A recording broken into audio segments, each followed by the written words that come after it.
Hello, എവർക്കും നമസ്കാരം. Thorium thorium മൂന്നാം ഭാഗം. 2 ഭാഗങ്ങൾക്ക് ശേഷം ഇത് മൂന്നാം ഭാഗം കുറച്ച് വൈകി. മറ്റ് ചില തിരക്കുകളായിരുന്നതുകൊണ്ടാണ് വൈകിപ്പോയത്. എങ്കിലും നമുക്ക് ആദ്യ 2 ഭാഗങ്ങൾ ഒന്ന് ചെറുതായി റീക്യാപ്പ് ചെയ്തിട്ട് നമുക്കിതിലേക്ക് വരാം. അതില് ഉന്നയിച്ച ഒരു സംശയമുണ്ട്. അതും കഴിഞ്ഞിട്ട് നമുക്ക് മൂന്നാം ഭാഗത്തിലേക്ക് വരാം. അതായത് തോറിയം എന്ന് പറയുന്നത് ഒരു ആണവ മൂലകമാണ്. അതിനെ നമുക്ക് എന്ത് ചെയ്യാൻ കഴിയും? യുറേനിയത്തിന്റെ ഒരു വകഭേദമായിട്ട് മാറ്റിയെടുക്കാൻ കഴിയും. ന്യൂക്ലിയർ റിയാക്ടറിൽ വെച്ചിട്ട് വേണം അത് മാറ്റിയെടുക്കേണ്ടുന്നത്. അതൊക്കെ നമ്മൾ ചർച്ച ചെയ്തതാണ്. യുറേനിയം 233 അത് പ്രകൃതിയിലുള്ള യുറേനിയത്തിന്റെ വകഭേദമല്ല. അതിനെ നമുക്ക് എന്തിനു ഉപയോഗിക്കാം? ഈ ആണവോർജ്ജം ഉൽപ്പാദിപ്പിക്കാനായി ഉപയോഗിക്കാം. അതാണ് അതിന്റെ രത്ന ചുരുക്കം എന്ന് പറയുന്നത്. അതിന്റെ ഒരു ശേഷി നമ്മൾ നേടിയിട്ടുണ്ട്, ഇന്ത്യ നേടിയിട്ടുണ്ട് എന്നുള്ളതുമാണ് ഇപ്പോഴതിന്റെ പ്രത്യേകത ഉണ്ടാവാനുള്ള ഒരു കാരണം. ഇനി ഉണ്ടായ സംശയം എന്ന് ചോദിച്ചാൽ ഇത് യുറേനിയം റിയാക്ടർ ആണെങ്കിലും തോറിയം റിയാക്ടർ, അതായത് തോറിയത്തിനെ യുറേനിയം 233 ആക്കിയതിനു ശേഷമുള്ള റിയാക്ടർ ആണെങ്കിലും ഇവിടെ വരുന്ന വേസ്റ്റ്, ആണവ വേസ്റ്റ്, അതിനെ സംസ്കരിക്കുക, സൂക്ഷിക്കുക എന്ന് പറയുന്നത് രണ്ടിടത്തും വലിയ പ്രശ്നമല്ലേ എന്നൊരു ചോദ്യം ഉണ്ടായിരുന്നു. അത് ചോദിച്ചത് പ്രൊഫസർ മുഹമ്മദ് ഷാഫി.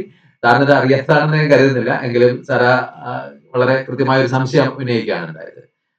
ശരിയാണ്. ഇതിന്റെ വേസ്റ്റ്, ന്യൂക്ലിയർ വേസ്റ്റ് സൂക്ഷിക്കുക, അത് സംരക്ഷിക്കുക, അതിൽ നിന്നുള്ള വികിരണങ്ങൾ, റേഡിയേഷൻസ് മനുഷ്യനും മറ്റ് പ്രകൃതിക്കും ഹാനികരമല്ലാതെ സൂക്ഷിക്കുക എന്നത് വലിയ ടാസ്ക്കാണ്. പക്ഷെ ഒരു വ്യത്യാസമുണ്ട്. ഈ യുറേനിയം റിയാക്ടർ ഉപയോഗിക്കുമ്പോൾ യുറേനിയത്തിന്റെ പ്രകൃതിയിലുള്ള 235 അതിന് ഫ്യുവലായി ഉപയോഗിക്കപ്പെടുന്നത്. 238 ഉണ്ട് അവിടെ. അതിൽ കുറച്ച് ഭാഗം പ്ലൂട്ടോണിയമായി മാറും, ചെറിയ നേരിയ ഭാഗം. അതിൽ നിന്ന് ഉൽപ്പാദിപ്പിക്കുന്ന ജന്യമൂലകങ്ങളുണ്ട്. ആക്ടിനൈഡ് എന്ന് പറയുന്ന വിഭാഗത്തിൽ വരുന്നതാണ്. ഇവയുടെയൊക്കെ ഈ ഹാഫ് ലൈഫ് എന്ന് പറയും, അതിന്റെ ജീവിത ദൈർഘ്യം കൂടുതലാണ്. അതുകൊണ്ട് ഇതിൽ നിന്നുള്ള വികിരണങ്ങൾ ദീർഘകാലം നീണ്ടു നിൽക്കും. അതേസമയം നമ്മുടെ തോറിയം റിയാക്ടർ തോറിയത്തെ യുറേനിയത്തിന്റെ പ്രകൃതിയിലില്ലാത്ത 233 എന്ന വകഭേദമായി മാറ്റിയെടുത്ത ശേഷം അത് വേർതിരിച്ചെടുത്ത് അത് മറ്റു ചില സംഗതികളുമായിട്ടൊക്കെ കൂട്ടിച്ചേർത്തിട്ടാണ് റിയാക്ടറിൽ അലൂമിനിയം ഒക്കെ ഉണ്ടാവും അവിടെ. അത് ഈ റിയാക്ടറിന്റെ ഡിസൈനിന്റെ പ്രത്യേകതയ്ക്ക് ഏത് മെറ്റീരിയൽ ആണ് വേണ്ടത് ആ നിലയിൽ അതിന്റെ പ്രാധാന്യം എത്രയേ ഉള്ളൂ എന്ന് കണക്കാക്കുക. അതിൽ നിന്ന് വരുന്ന മൂലകങ്ങളുണ്ട്, അത് സ്പ്ലിറ്റ് ചെയ്തുണ്ടാകുന്ന മൂലകങ്ങളുണ്ട്, അല്ലാതെ തോറിയത്തിന് രൂപാന്തരം വരുന്നതും ഒക്കെ ഉണ്ടാകാം. അവയൊന്നും എന്തില്ല, ദീർഘകാലം നിലനിൽക്കുന്നതല്ല. അതിന്റെയൊക്കെ വികിരണങ്ങൾ കുറെ കൂടി വേഗത്തിൽ, അതിന്റെ ഹാഫ് ലൈഫ് പീരീഡ് കുറവാണ്, ഏതാണ്ട് 100-200 വർഷങ്ങളൊക്കെ വരുള്ളൂ. അപ്പോ അതിൽ നിന്നുള്ള ദോഷകരമായ റേഡിയേഷൻസ് വളരെ വേഗം ശമിക്കും വളരെ വേഗം എന്ന് പറയുമ്പോൾ ഈ 100 വർഷമൊക്കെയാണ് എന്നുള്ളത് കൊണ്ട് അത് സൂക്ഷിക്കാൻ മറ്റേതിന്റെ അത്രയും സുരക്ഷാ സന്നാഹങ്ങൾ ഇവിടെ ആവശ്യമായി വരില്ല എന്നുള്ളതാണ് തോറിയത്തിന്റെ ഒരു അഡ്വാൻറ്റേജ്. അതാണ് അത് തമ്മിലുള്ള വ്യത്യാസം. അതുകൊണ്ടാണ് തോറിയത്തിലോട്ടുള്ള ശ്രദ്ധ വളരെയധികം കൂടിയിരിക്കുന്നത്. അതാണ്. ഇനി നമുക്ക് ഈ കേരളത്തിലെ ഈ മിനറൽസിന്റെ കാര്യത്തിലേക്ക് വരാം. അതാണ് നമ്മളിവിടെ ഇന്ന് ചർച്ച ചെയ്യാൻ പോകുന്നത്. കേരളത്തിലെ നമ്മൾ നേരത്തെ സൂചിപ്പിച്ചതുപോലെ കൊല്ലത്ത്, ചവറയിലും അതിനോട് ചേർന്ന ഭാഗങ്ങളും, തോട്ടപ്പള്ളി അതിനോട് ചേർന്ന ഭാഗങ്ങളും, ഇതിന്റെ ഇടയിൽ വരുന്ന കടൽ തീരത്തും, പിന്നീട് ഓഫ്ഷോർ തീരത്തു നിന്ന് മാറി കടലിന്റെ ബെഡില്, നമ്മുടെ ബോർഡറിൽ വരുന്ന കടലിന്റെ ബെഡില്, എല്ലാ രാജ്യത്തിനെയും എക്സ്ക്ലൂസീവ് എക്കണോമിക് സോൺ എന്ന് വിളിക്കുന്ന ഒരു സോൺ ഉണ്ട്. അവിടുത്തെ എക്കണോമിക് ആക്ടിവിറ്റി ഒക്കെ ആ രാജ്യത്തിന് സ്വന്തമായിട്ട് അവിടെയും ഉണ്ടാകാം എന്നാണ്. ഈ മണല് ശേഖരം ഉണ്ടാകാം, കടലിന്റെ അടിത്തട്ടിലുള്ള കഥയാണ് പറയുന്നത്, ശേഖരം ഉണ്ടാകാം എന്നാണ് കണക്കാക്കിയിരിക്കുന്നത്. അത് എങ്ങനെയാണ് ശേഖരം ഫോം ചെയ്തത് എന്നുള്ളതൊക്കെ രണ്ടാമത്തെ ചോദ്യം, അതവിടെ നിന്നോട്ടെ. അപ്പൊ ഇതിൽ പ്രധാനമായി കാണുന്ന മിനറൽസ് എന്തൊക്കെയാണെന്ന് ഞാൻ പറയാം. ഒന്ന് മൊണാസൈറ്റ് എന്ന് പറയും. അതാണ് നമ്മുടെ ഈ ആണവ തോറിയം അടങ്ങിയിട്ടുള്ളത് മൊണാസൈറ്റ് ആണ്. മൊണാസൈറ്റിൽ റെയർ എർത്ത് എലമെന്റ്സ് ആണ് കൂടുതലായി ഉള്ളത്. സീറിയം എന്ന് വിളിക്കുന്നതുണ്ട്, അതിന്റെ ലാന്തനമുണ്ട്, ലാന്തനം 57, സീറിയം 58, നിയോഡിമിയം, പ്രാസിയോഡിമിയം, ഇതൊക്കെ ലാന്തനൈഡ്സ് എന്ന് വിളിക്കുന്ന വിഭാഗത്തിൽ വരുന്ന മൂലകങ്ങളാണ്. റെയർ എർത്ത് എന്ന് വിളിക്കുന്ന മൂലകങ്ങളാണ്. ഇതൊക്കെ ഈ ഇലക്ട്രോണിക് ഇൻഡസ്ട്രിയിൽ വളരെ അധികം ഉപയോഗിക്കപ്പെടുന്നതാണ്. നിയോഡിമിയം ഇതൊക്കെ ഈ മാഗ്നറ്റ് ഉണ്ടാക്കാനായിട്ട് ഇതിലെ ചിലതൊക്കെ ഉപയോഗിക്കാറുണ്ട്. ഇതിനൊക്കെ ഒരു ചെറിയ മാഗ്നറ്റിക് സ്വഭാവം ഉള്ളതാണ്, പാരാമാഗ്നറ്റിക് ആണ്. പിന്നീട് ഉള്ളതാണ് ഈ തോറിയം. ചെറിയ അംശം, വളരെ നേരിയ അംശം യുറേനിയം ചിലപ്പോഴുണ്ടാകാം. ഇത് കൂടാതെ നമ്മുടെ കേരളത്തിന്റെ തീരത്ത് ഇത് കാരണം ഈ മൊണാസൈറ്റിന്റെ ഒപ്പം ഇൽമിനൈറ്റ് ഒക്കെ ഉണ്ട്. അപ്പൊ അത് ഇതിൽ കലർന്നിരിക്കും. കുറച്ച് ടൈറ്റാനിയം ഉണ്ടാകാൻ സാധ്യതയുണ്ട് കേരളത്തിലെ മൊണാസൈറ്റ് വേർതിരിച്ചെടുത്താൽ. അങ്ങനെ കണ്ടിട്ടുണ്ട്. അതാണ് അതിലുള്ള മൂലകങ്ങൾ എന്ന് പറയുന്നത്. അപ്പൊ ഇത് വളരെ ഇമ്പോർട്ടന്റ് ആയിട്ടുള്ള മൂലകങ്ങളാണ്. ഏത് നിലയിൽ തോറിയത്തിനെ ആണവ ഇന്ധനമായി മാറ്റാൻ കഴിയും. മറ്റു മൂലകങ്ങള് ഈ റെയർ എർത്ത് മൂലകങ്ങളായതുകൊണ്ട് അതിന് മറ്റു പല ആപ്ലിക്കേഷൻസും നമ്മൾ ഈ സെമി കണ്ടക്ടേഴ്സിന്റെ ഒക്കെ കാര്യത്തിൽ ഉണ്ട് എന്നുള്ളതാണ് ഇതിന്റെ പ്രത്യേകത. ഇനി ഉള്ള രണ്ടാമത്തെ പ്രധാനപ്പെട്ട ധാതുവാണ് ഇൽമിനൈറ്റ് എന്ന് പറയുന്നത്. ഇൽമിനൈറ്റിൽ നിന്നാണ് നമുക്ക് ടൈറ്റാനിയം പ്രധാനമായിട്ടും കിട്ടുന്നത്.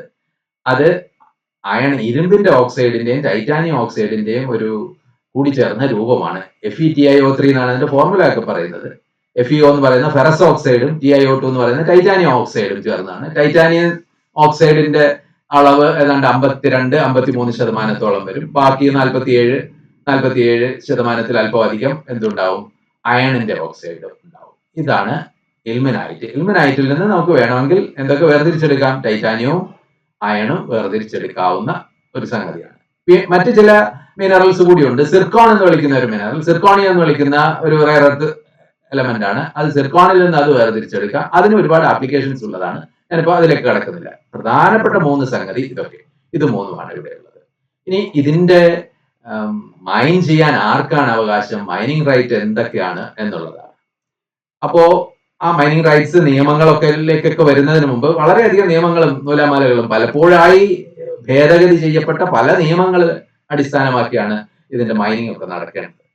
അതാണ് ഒരു കാര്യം.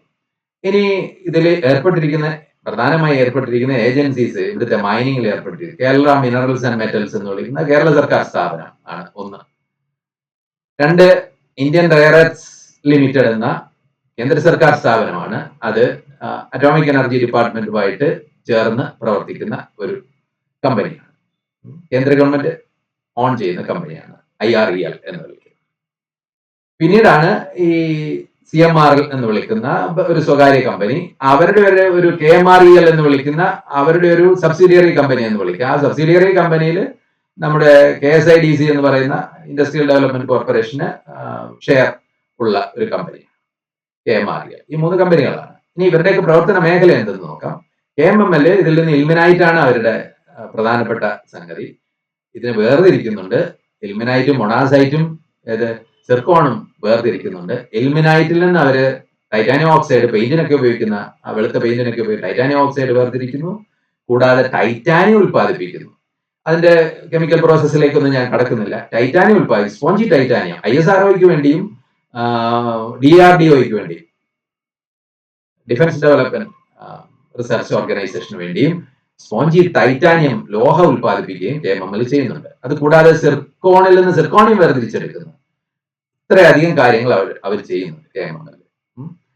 പിന്നെ ഒരു കാര്യം, മൊണാസൈറ്റ് വേർതിരിച്ചെടുത്താൽ അതിന്റെ ഒരു നിയമമുണ്ട്. 1962 അറ്റോമിക് എനർജി ആക്ട് അനുസരിച്ച് മൊണാസൈറ്റ് കൈകാര്യം ചെയ്യാൻ, മൊണാസൈറ്റ് തോറിയുള്ളതാണ്, തോറിയം ഉള്ളത് കൊണ്ടാണ് തോറിയം, യുറേനിയം തുടങ്ങിയ റേഡിയോ ആക്റ്റീവ് മൂലകങ്ങൾ വരുന്നത് കൈകാര്യം ചെയ്യാനുള്ളത് 1962 അറ്റോമിക് എനർജി നിയമപ്രകാരം ക്രമപ്പെടുത്തിയിരിക്കുന്നു. അതനുസരിച്ച് ഏതാണ്ട് സർക്കാരിന് മാത്രമേ, അറ്റോമിക് എനർജി ഡിപ്പാർട്ട്മെന്റിന്റെ അനുമതിയുള്ള സർക്കാർ ഏജൻസിക്ക് മാത്രമേ അത് കൈകാര്യം ചെയ്യാൻ കഴിയുകയുള്ളായിരുന്നു. ഒറിജിനൽ നിയമത്തിന്റെ കാര്യമാണ് പറയുന്നത്.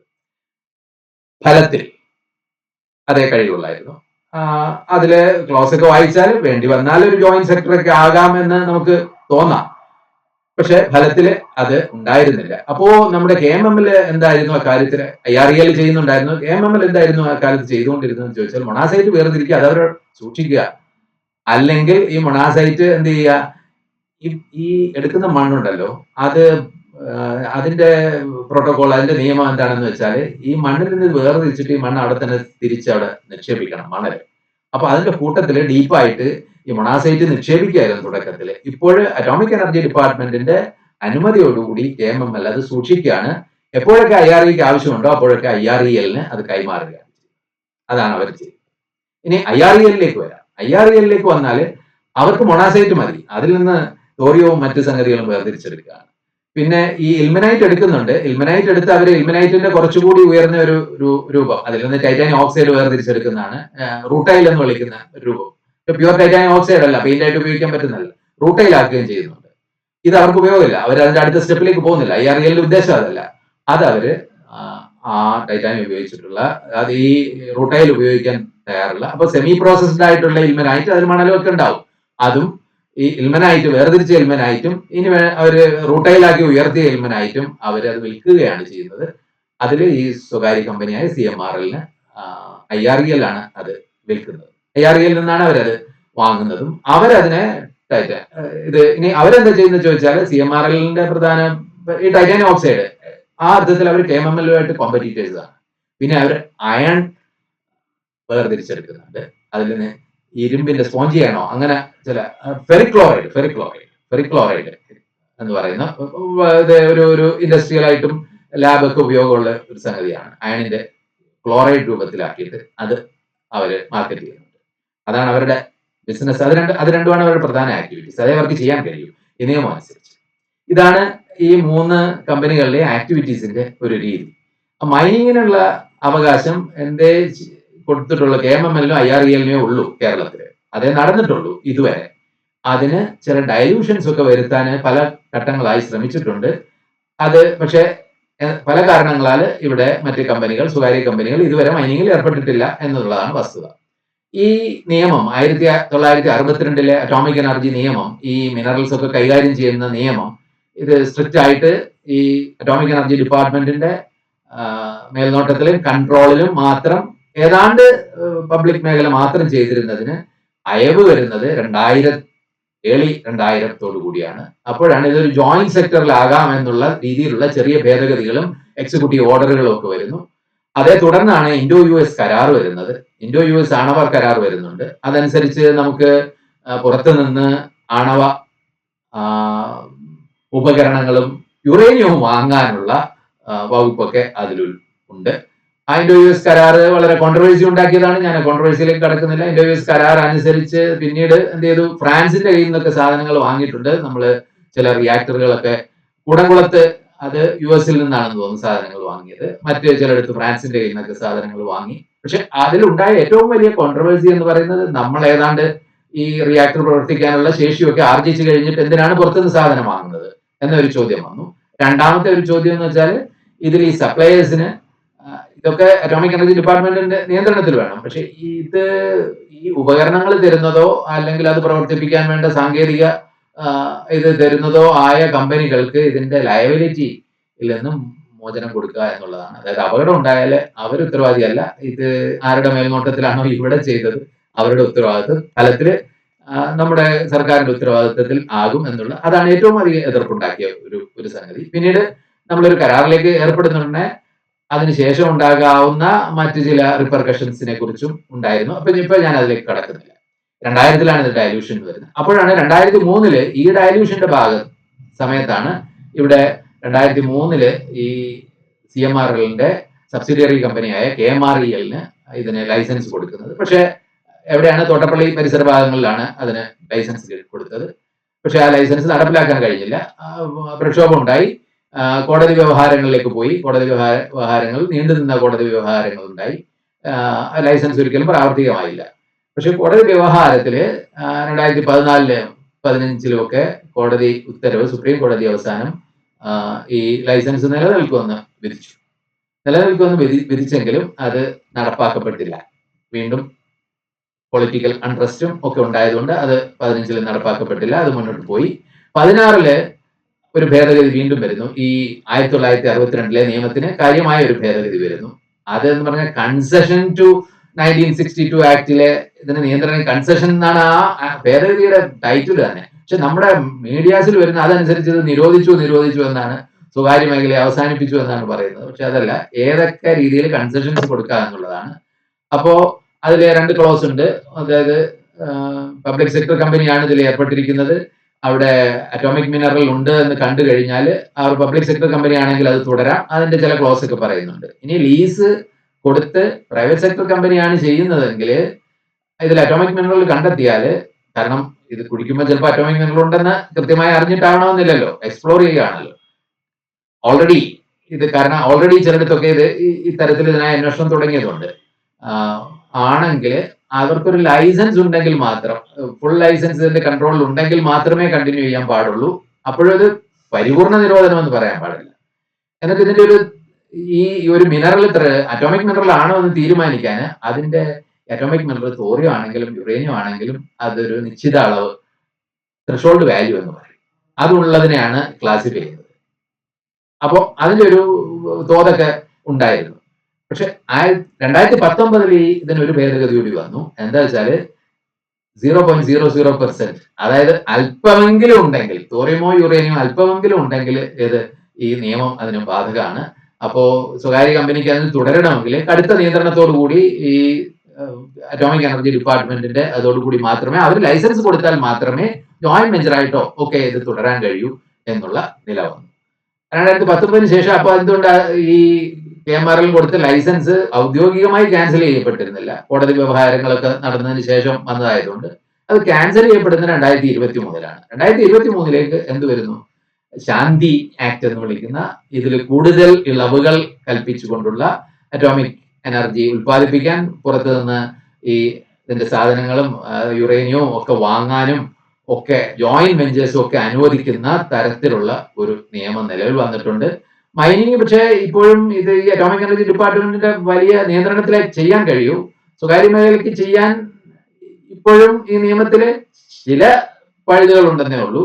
അത് അങ്ങനെ ചെയ്യാൻ കഴിയില്ല എന്നുള്ളതാണ് ഇപ്പോഴും ഉള്ള വസ്തുത. പക്ഷെ സ്വകാര്യ മേഖലയ്ക്ക് തുറന്നു കൊടുക്കുന്ന ഒരു നയമാണ് ഈ 2025-ലെ ഈ നിയമം അനുസരിച്ച്, ശാന്തി ആക്ട് അനുസരിച്ച് കേന്ദ്ര ഗവൺമെന്റ് പാസ്സാക്കിയിരിക്കുന്ന നിയമം അനുസരിച്ച്. അപ്പൊ ഈ ആക്ട്, ശാന്തി ആക്ട് എന്താണ്, ഇൻഡോ US കരാറിലെ ഈ ഘടകങ്ങൾ എന്തൊക്കെയായിരുന്നു എന്നതൊക്കെ നമുക്ക് പിന്നീട് ചർച്ച ചെയ്യാം, അടുത്ത ഭാഗത്തിൽ ചർച്ച ചെയ്യാം. ഒരു ഭാഗം കൂടി വേണമെന്ന് എനിക്ക് തോന്നുന്നു, അടുത്ത ഭാഗത്തിൽ ചർച്ച ചെയ്യാം. അപ്പോ ഇതാണ് ഇതിന്റെ സംഗതി. അപ്പൊ KMML ഒരു കാര്യം ചെയ്തിട്ടുണ്ട്, ഇവർ കുറെ മൊണാസൈറ്റ് വേർതിരിച്ച് സൂക്ഷിച്ചു വെച്ചിട്ടുണ്ട്. അതിൽ നിന്ന് റേഡിയേഷൻ പുറത്തു പോകാത്ത രീതിയിൽ സൂക്ഷിച്ചു വെക്കുക, അത് അവരുടെ നിയമപരമായ ബാധ്യതയാണ് KMML-ന്റെ, അത് സൂക്ഷിച്ചു വെക്കുക എന്നുള്ളത്. അറ്റോമിക് എനർജി ഡിപ്പാർട്ട്മെന്റിൽ ലൈസൻസ് ഉണ്ടെങ്കിൽ അത് പ്രോസസ് ചെയ്യാൻ പറ്റുള്ളൂ. ഇത് പ്രോസസ് ചെയ്യാനും ഇതിലുള്ള മൂലകങ്ങൾ വേർതിരിച്ചെടുക്കാനും ഉള്ള ലൈസൻസിനായിട്ട് KMML അപ്ലൈ ചെയ്തിട്ടുണ്ട്. അറ്റോമിക് എനർജി ഡിപ്പാർട്ട്മെന്റ് അത് ഇതുവരെ സാങ്ഷൻ ചെയ്തിട്ടില്ല. അതാണ് അതിന്റെ സ്ഥിതി. KMML ആവശ്യപ്പെടുന്നത്. പക്ഷെ ഒരു കാര്യം കൂടി ഇവിടെ പറയേണ്ടിയിരിക്കുന്നു, നമ്മൾ ചർച്ച ചെയ്യേണ്ടത്.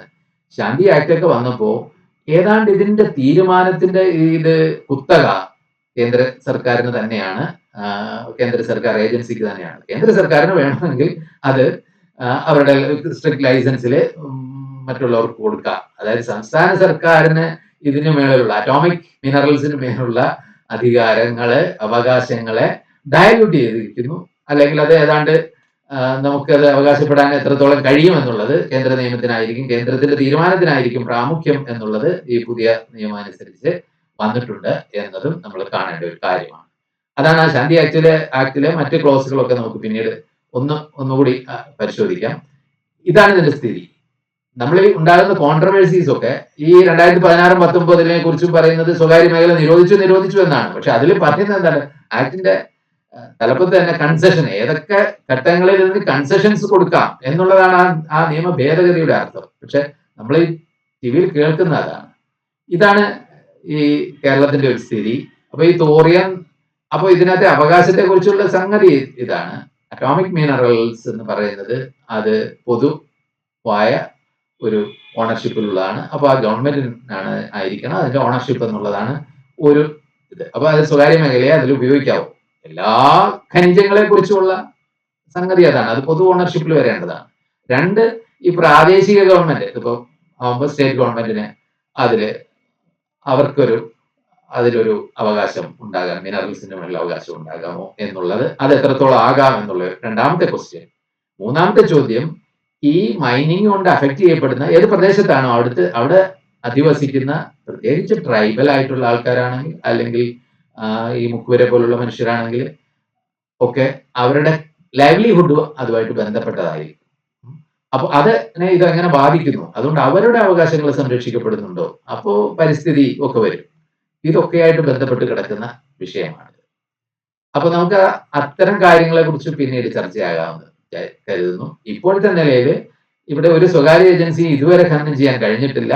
2003-ലാണ് അവർക്കൊരു ലൈസൻസ് കിട്ടിയത്. ആ ലൈസൻസ് ഒരിക്കലും നടപ്പിലാക്കാൻ കഴിഞ്ഞില്ല. അത് രാഷ്ട്രീയമായ എതിർപ്പുണ്ടായിരുന്നു. അതാണ് പ്രധാന കാരണം. പിന്നീടും ആ ലൈസൻസ് പ്രാവർത്തികമാകുന്ന ഒരു നിലയും ഉണ്ടായില്ല. ഈ ലൈസൻസ് ക്യാൻസൽ ചെയ്യാൻ വൈകി എന്നൊക്കെ പറഞ്ഞ് കേന്ദ്ര നിയമം വന്നിട്ടും എന്നൊക്കെ പറയുന്നതിന് വലിയ അർത്ഥമില്ല. കാരണം എന്താ വെച്ചാൽ കേന്ദ്ര നിയമം ഇതിൽ എന്തൊക്കെ കൺസെഷൻ കൊടുക്കാവുന്ന, അല്ലാതെ ഇതിനെ നിരോധിക്കുന്നതല്ല. കേന്ദ്ര നിയമം 2016ലെയും 19ലെയും ആ നിയമം നെറ്റിൽ അവൈലബിൾ ആണ്. 2016ലെയും 19ലെയും. അപ്പൊ കൺസെഷൻ ടു 1962 ആക്ട് ഇതിലെ അറ്റോമിക് മിനറൽസ് മൈൻ ചെയ്യുന്നതിലെ കൺസെഷൻസ് ആണ് എന്നാണ് അതിന്റെ ഹെഡിങ് തന്നെ. ആ നിയമത്തിന്റെ തലപ്പ് തന്നെ. ശാന്തി നിയമം വരുമ്പോഴത്തേക്ക് 2025ലെ ശാന്തി ആക്ട് വരുമ്പോഴത്തേക്ക് ഇതിൽ കൂടുതൽ കൺസെഷൻസ് ആണ് വന്നിരിക്കുന്നത്. അപ്പോൾ മൈനിങ്ങും ഈ അറ്റോമിക് എനർജി ഉൽപാദനവും ഒക്കെ ഇന്ന് വേണമെങ്കിൽ നമ്മുടെ രാജ്യത്തെ നിയമം അനുസരിച്ച് അറ്റോമിക് എനർജി ഡിപ്പാർട്ട്മെന്റിന്റെ സൂപ്പർവിഷനിൽ സ്വകാര്യ മേഖലയ്ക്കും ആകാം എന്നതാണ് ഇപ്പോഴത്തെ നില. അതേക്കുറിച്ച് നമുക്ക് പിന്നീട് സംസാരിക്കാം. നന്ദി.